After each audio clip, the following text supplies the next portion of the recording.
All right. You heard what the Democrats did this time.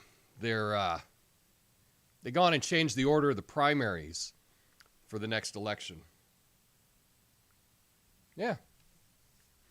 And I really don't know what to make of it. You see, the primaries used to be a predictable thing. They're like death, taxes, people whining that Beyonce didn't win every single award.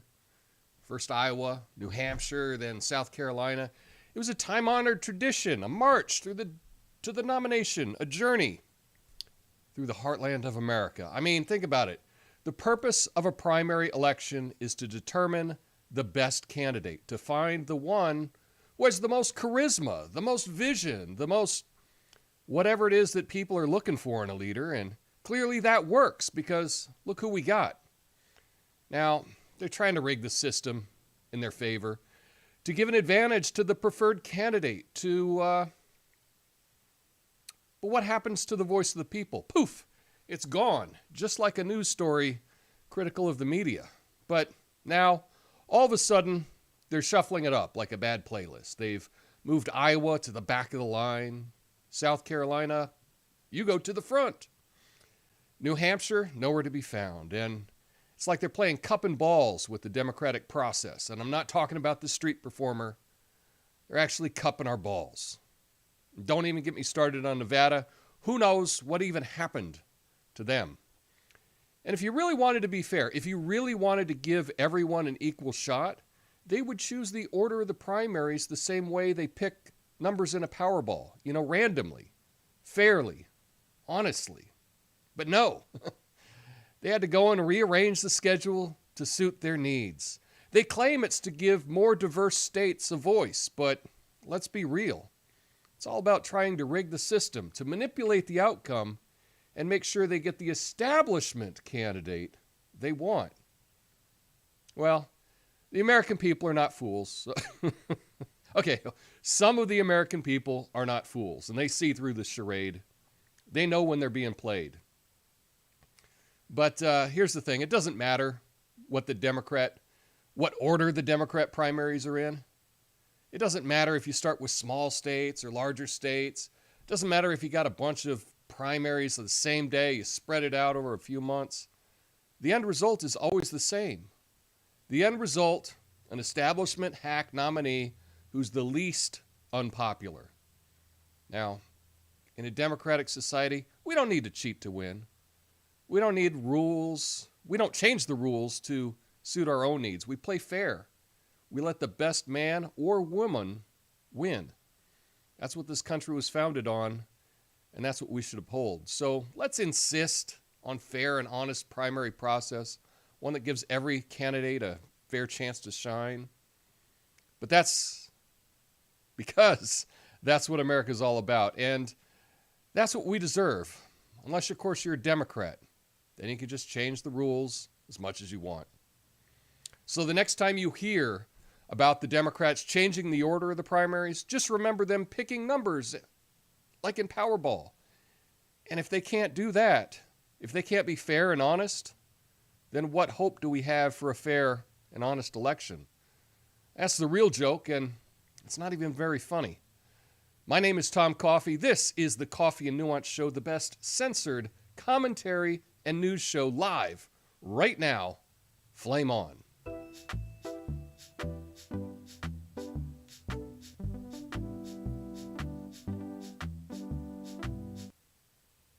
All right, how is it going? I'm looking here, and it looks like the video is garbage. Is the video garbage today? Oh, that's disappointing. That is disappointing, but I'm glad that you joined me. Hopefully it'll work itself out. Hopefully it'll work itself out. Not sure what to do about that. Yikes. Yikes. Whew. Well, I do have a good show for you nonetheless if the video starts kicking in. Let's see. No? Video's not moving?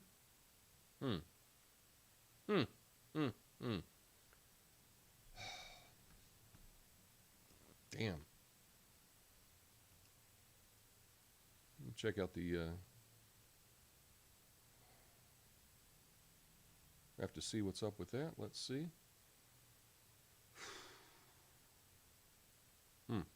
Don't know. But let's, we can talk about... we can talk about the show we got today. Small, big, let's see. You know, if the video ever changes, you can see the little, what I'm talking about today. Damn it. Damn it, damn it, damn it.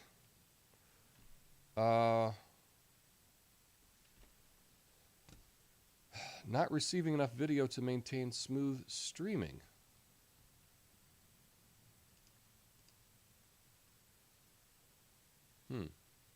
Stream status is poor. I don't know how to effing fix that.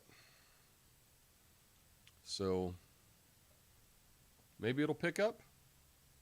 Come on, pick up. All right. Oh. Okay. I don't know what to do about that. Let's soldier on and let's just assume that it's just going to get better. Today, I want to talk about the new primary schedule for the Democrats. Wow.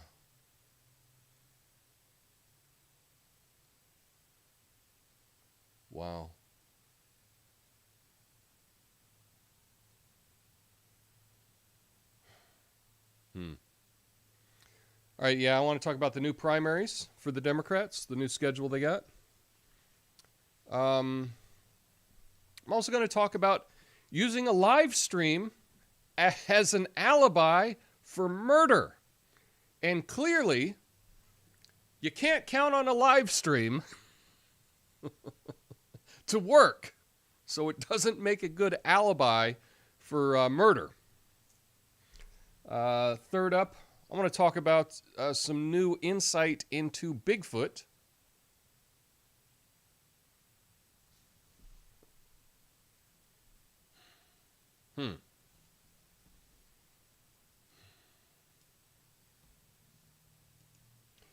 It's interesting. Oh, jeez. Yeah. Let me look at the shirt. Thank you. Thank you. I appreciate that you like the shirt. That's cool. What's up, Tobias, Diet Sprite, Apothecary John, Flame On?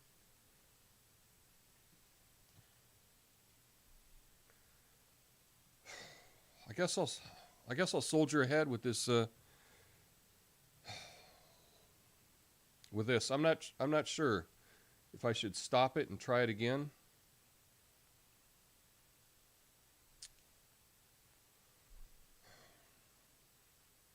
I don't know.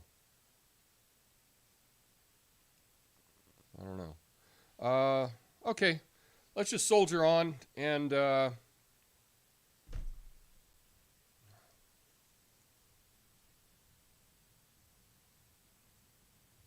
yeah. Okay, let's just soldier on and let's see if just listen and perhaps the video will kick in. I will use this as an example and try to sort it out. I did some work on it this weekend, and obviously it's a fail. So, but lastly, I've got a really fun story, because I try to bring you a positive story every day about some free university, but not where you think it is, and I think it's a good story. You're going to like it. So let's get into this first thing we got here today, which is Democrats overhauling the party primary. Okay? Are we live? Yeah, we're live. Okay, good. The Democrat National Committee has approved a revamp of the Democratic primary process, changing the order of the primaries from traditional Iowa and caucus and New Hampshire primary to South Carolina. The change is aimed at reflecting the racial diversity of the Democratic Party and country, Logistical challenges remain, with New Hampshire officials vowing to hold the first primary despite opposition from some Democrats who argue the state law cannot be changed unilaterally. The reshuffling of the early order could face issues, especially in Georgia and New Hampshire. So that's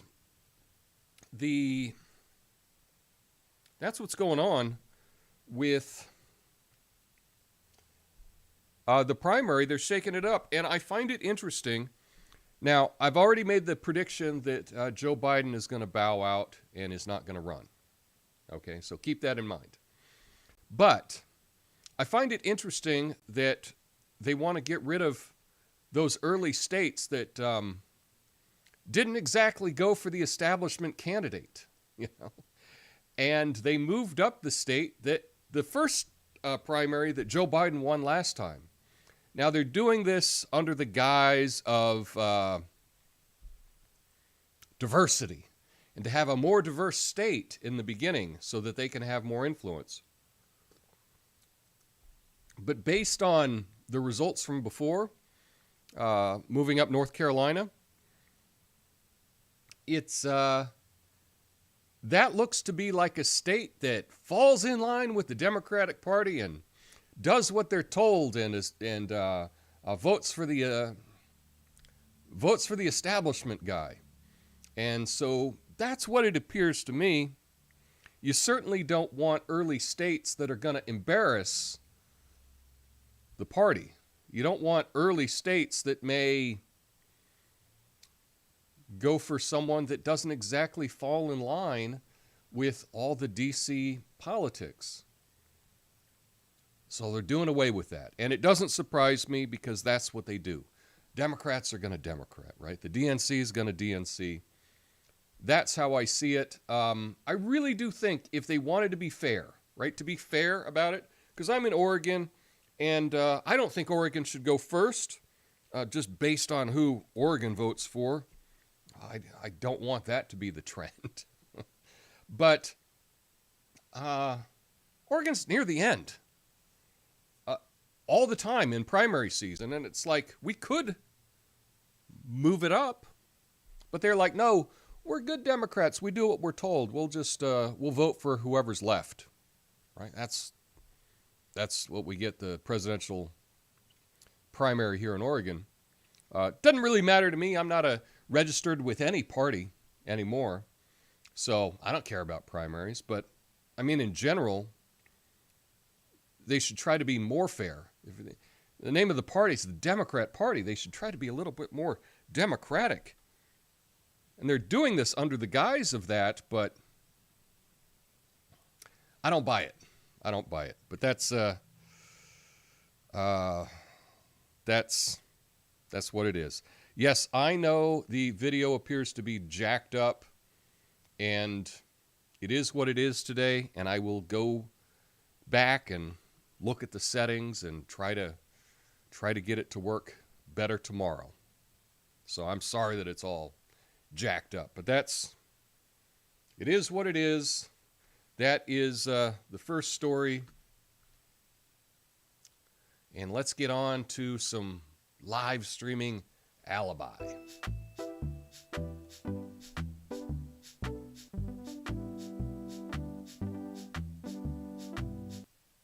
Okay, live streaming Alibi. Yes, a YouTuber set up a fake live stream to give him an alibi for murdering a pregnant woman, prosecutors said. A YouTuber in the UK is accused of staging a fake live stream of himself playing Grand Theft Auto Vice City as an alibi for the murder of a 15-week pregnant woman. The prosecution claims the live stream was pre-recorded on the night of the murder and that he used it to divert suspicion. He later admitted to police that the stream was recorded 4 days before the killing.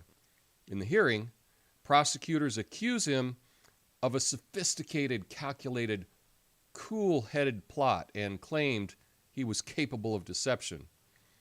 He left his phone at the person's house after the murder to record audio to see if they suspected him. This guy sounds like a genius, an evil genius. His request for bail was denied, and his lawyer defended him by arguing that the details of the live stream were not a strong basis for suspecting him of murder. Oh, no. But that was over there in Northern Ireland. Very sad about that murder. But, yeah, I don't think doing the live stream really cut it as a good alibi. What do you think? Now, I certainly can't be asking you all online tips on good alibis for committing murder. That would be ridiculous, right? But as we've seen with today's stream, you really can't count on a live stream working, can you? I'm looking here. Oh, my goodness. Yeah, the video is absolute garbage, which is too bad. I'm not sure how. Wow. Unreal. Let me just see what the other if any of the other sites are working at all.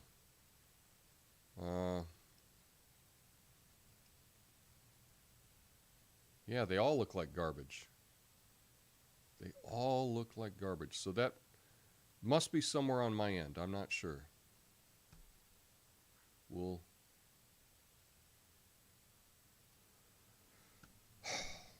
keep going, I guess. Don't know what else to do. Welcome to the live shit show. That's what it is. I never catch these live. Oh, God. Okay. All right. Well, let's keep it let's keep it rolling. But yeah, running a live stream as an alibi. Terrible advice. My advice would be not to murder people. That would be my advice. But yeah, what do I know? What do I know? I can't even conduct a live stream apparently. So now, let's talk about some Bigfoot.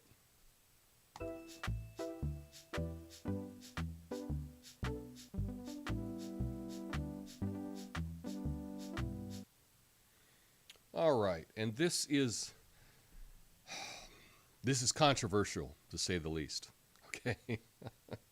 A data scientist named Flo Foxon, it's a good name, argued that most Bigfoot sightings in the U.S. and Canada are likely to be black bears walking upright on their hind legs.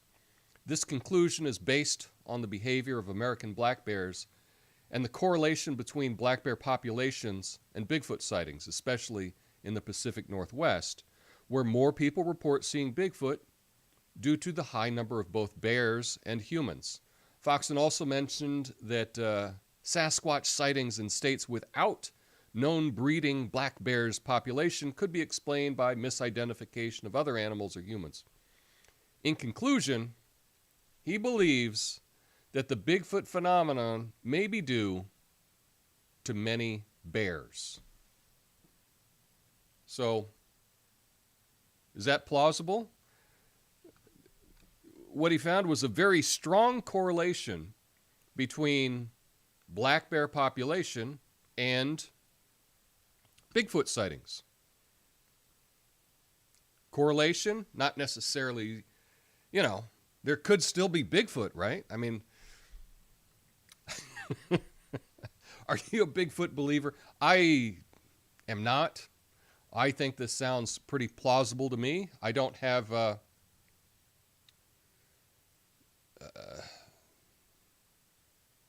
wow. We're just buffering. So, damn it.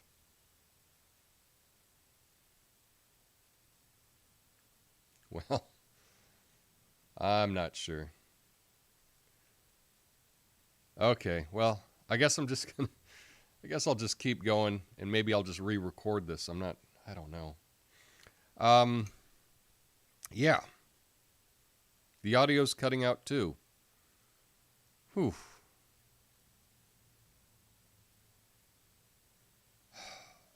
Okay. Well, let's do this last one. Last story. Some good news. I could use some good news.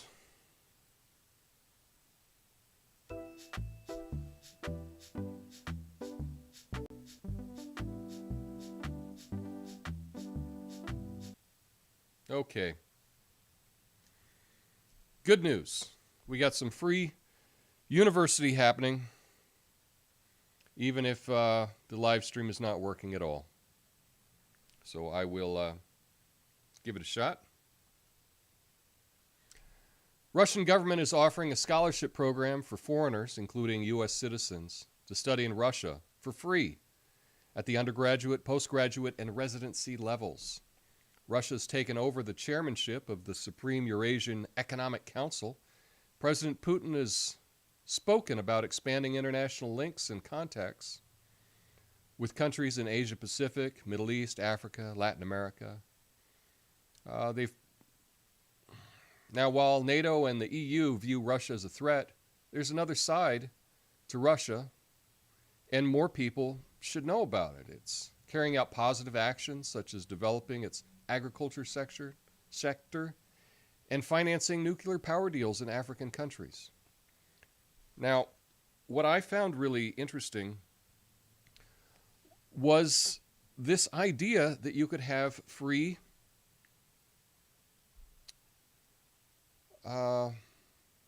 university over in Russia, and I looked it up, so let's see what is available here. Here you can see that this is the live stream, and it's not working. But over here,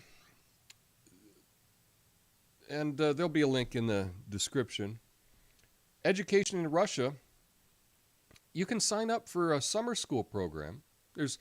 I think it would be difficult. I mean, they got lots of great university programs. I don't think I could take a course if I didn't know the language. But they actually have some language classes that you can attend. And there's a summer school program that if you're accepted, you could go to the Moscow State Linguistic University, study Russian as a foreign language for 2 months for summer school, which is a beautiful time to be in Russia. And they'll pay for it. And from everything that I can see, they actually provide you a place to live as well on campus. It's like an apartment on campus that you can live in, attend the classes, learn the Russian language, learn about the culture. I think that'd be a fun summer. And that is offered to everyone, even Americans. Might be a fun summer for you. Might be a fun summer for me. And, we hear so much in the media about how terrible, terrible that country is. But the more I hear about how bad it is, the more intrigued I am, personally, about it. So I would actually consider going to Russia, taking one of these summer school courses, learning Russian, living over there with a lot of other foreigners learning Russian. That might be a real fun summer. Let me know if you think that would be a fun summer. I will try to answer your questions in the after show. If anybody is still around, who knows if this stream is even working. So anyway, but that's it. If you were able to hear the show today, let me know, and I'll see you in the after show.